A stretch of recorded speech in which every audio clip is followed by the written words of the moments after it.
Hello friends, welcome back to our channel. இன்றைக்கி நம்ம இந்த வீடியோவில் பாத்ரூம் டைல்ஸ்லேயும் பாத்ரூம் கதவுலேயும் ரொம்ப நாளாக க்ளீன் பண்ணாமல் படிஞ்சிருந்த அழுக்குகளை உப்பு கரைகளை எப்படி நம்ம க்ளீன் பண்ணுறதுன்னு தான் பார்க்க போகிறோம் ஃப்ரெண்ட்ஸ். மந்த்லி ஒன்ஸ் இந்த பாத்ரூம் கதவையும் இந்த டைல்ஸுங்களையும் நல்லா ஃபுல்லாக க்ளீன் பண்ணி வச்சுருவேன். ஆனால் கடந்த ஒரு 3 மாதமாக என்னால் செய்ய முடியாத காரணத்தினால இந்த மாதிரி இவ்வளோ அளவுக்கு அழுக்கும் உப்பு கரையும் படிஞ்சு போச்சு. இதை எப்படி க்ளீன் பண்ணுறது? இதை க்ளீன் பண்ணுறதுக்குள்ளே கை வலியே எடுத்துக்குமே, என்னடா இது பண்ணுறது அப்படின்னு ரொம்ப யோசிச்சுட்டு இருந்தேன். இதை க்ளீன் பண்ணுறதுக்காக நம்ம போடக்கூடிய ஹார்பிக்கு இல்லைனா வேறு எதனா சொல்யூஷன்லாம் போடும்போது அதனோட நெடியே தாங்காது. எப்படி இதை க்ளீன் பண்ண போகிறோம் அப்படின்ட்டு நான் யோசிச்சுட்டு இருந்தேன். எந்த ஒரு கெமிக்கலோ இல்லை ஆசிடோ இல்லை பாத்ரூம் டாய்லெட் கிளீனரு இந்த மாதிரி எதுவுமே யூஸ் பண்ணாமல் நான் எடுத்துக்கின ஒரு பொருள் புளிச்ச மாவு தான். இந்த புளிச்ச மாவு மாட்டுக்கு வைப்போம், இல்லைன்னா நம்ம கீழே ஊற்றிடுவோம்.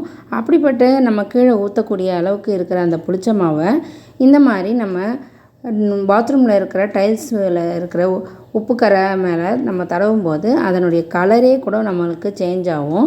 நான் இப்போ உங்களுக்கு காமிக்கிறேன் பாருங்கள். அது தடவின உடனேவே அந்த அழுக்கு மேலே பட்ட உடனே கலரே சேஞ்ச் ஆகுது. இது நான் கொஞ்சம் கிட்ட வச்சு எடுக்கவே தான் உங்களுக்கு இந்த மாதிரி தெரியுது. ஏன்னா அதனோட சேஞ்சஸ் தெரியணுன்றதுக்காக தான் நான் இவ்வளோ கிட்ட வச்சு எடுத்துருக்கேன். நான் இதை தேய்ச்சி கொடுக்கும்போதே உங்களுக்கு அதனோட டிஃப்ரெண்ட்டையும் காமிக்கிறேன் பாருங்கள். இப்போ இதை ஒரு 20 நிமிஷம் காய விட்டுட்டு அதுக்கப்புறமா, ரொம்ப காயணும்னு அவசியம் இல்லை, அதுக்கப்புறமா நான் எடுத்துக்கின ஒரு பொருள் பார்த்திங்கன்னா பிஸ்கெட் கவரு. இந்த பிஸ்கெட் கவரை கையில் எடுத்துக்கிட்டு இந்த அழுக்கு மேலே நம்ம தேய்ச்சி கொடுத்துருக்கோம் இல்லைங்களா புளிச்ச மாவு, அது மேலே லைட்டாக ஒரு ப்ரெஸ் கொடுத்து ரொம்ப கஷ்டப்படாமல் தேய்க்கலாம். இப்போ நான் வாஷ் மோடில் போடாமல் அதை அப்படியே தேய்ச்சி காமிச்சிருக்கிறேன். கொஞ்சம் ஆடும், ஏன்னா ஒரு கையில், ஏன்னா சின்ன பாத்ரூம்ன்றதுனால ஒரு கையில் ஃபோனும் ஒரு கையில் க்ளீன் பண்ணுறதுனால வீடியோ லைட்டாக ஷேக் ஆகிட்டே இருக்கும். கொஞ்சம் அட்ஜஸ்ட் பண்ணிக்கோங்க ஃப்ரெண்ட்ஸ், சாரி. இப்போ இது தெரியணுன்றதுக்காக தான் உங்களுக்கு நான் இவ்வளோ கிட்ட வச்சு எடுத்துருக்கிறேன். இப்போ பாருங்கள், இதனால் நான் ரொம்ப கஷ்டப்படாமல் பொறுமையாக தான் தேய்க்கிறேன். அந்த பிஸ்கெட் கவரால் பிவிசி டோரையும் அதே மாதிரி தான் பொறுமையாக தான் தேய்ச்சேன். இந்த பக்கத்தில் இருக்கிற டோர் பார்த்திங்கன்னா எவ்வளோ அழுக்காக இருக்குது பார்த்திங்களா? இது நான் ஒரு நாளைக்கு க்ளீன் பண்ணிவிட்டு காமிக்கிறேன். இப்போ இந்த பிவிசி டோரை க்ளீன் பண்ணுறேன், தேய்ச்சி கொடுக்குறேன், பொறுமையாக தான் தேய்க்கிறேன். ரொம்ப அழுத்தியோ ரொம்ப கஷ்டப்பட்டோலாம் தேய்க்கவே இல்லை, ஏன்னா கைவலி வந்துடும்ன்றதுக்காகவே. இதை கெமிக்கலோ எதனா யூஸ் பண்ணிட்டோம்னா அப்புறம் 2 நாளைக்கு அவஸ்தைப்பட வேண்டியதாக இருக்குது அப்படின்றதுக்காக தான் இந்த டிப்ஸ் எடுத்தேன். இது பார்த்திங்கன்னா ரொம்ப நல்லாவே இருந்தது, அதனால தான் உங்கள் கூட ஷேர் பண்ணிக்கலாம் அப்படின்னு சொல்லிட்டு இப்போ நான் அதை தேய்க்கும் போதே உங்ககிட்ட காமிக்கிறேன் பாருங்கள் ஃப்ரெண்ட்ஸ். இப்போ அதை மேலே தண்ணி ஊற்றி கழுவினாலும் அது போகாமல் ஒட்டிகிட்டு இருக்குது பார்த்திங்களா? இதை நம்ம நல்லாவே தேய்ச்சிட்டு இப்போ இது கூடவே நம்ம பால்லாம் தேய்க்கக்கூடிய அந்த இரும்பு ஸ்க்ரப்பரை எடுத்துப்போம். அதன் மூலிமா கொஞ்சமாக ப்ரெஷர் கொடுத்தாலே போதும், ரொம்ப ப்ரெஷர் கொடுக்க வேண்டியதே கிடையாது. இப்போ நம்ம பிஸ்கெட் கவரில் எப்படி ப்ரெஷர் கொடுத்து தேய்ச்சோமோ அந்த அளவுக்கு கொடுத்தாலே, ஃபோர்ஸ் கொடுத்தாலே போதும்.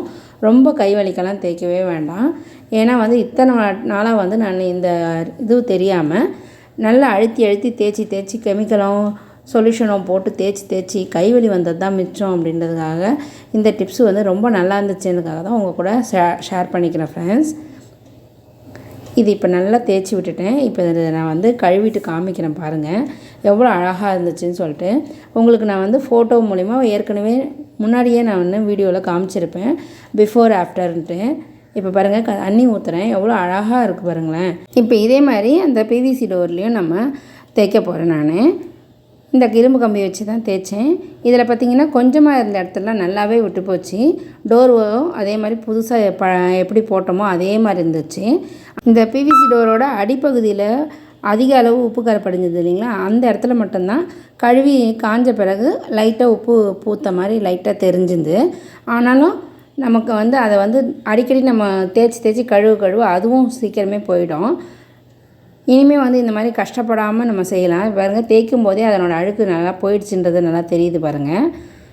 இந்த மாதிரி தான் இருந்துச்சு நம்ம கழுவின பிறகு. கழுவிட்டு நான் உங்களுக்கு காமிக்கிறேன் பாருங்கள். ரொம்ப கஷ்டப்படவே இல்லை, ஈஸியாக பொறுமையாக தேய்ச்சேன். இந்த வாட்டி தான் நான் பாத்ரூம் டைல்ஸ் கழுவி கைவலி இல்லாமல் இருந்துச்சு ஃப்ரெண்ட்ஸ்.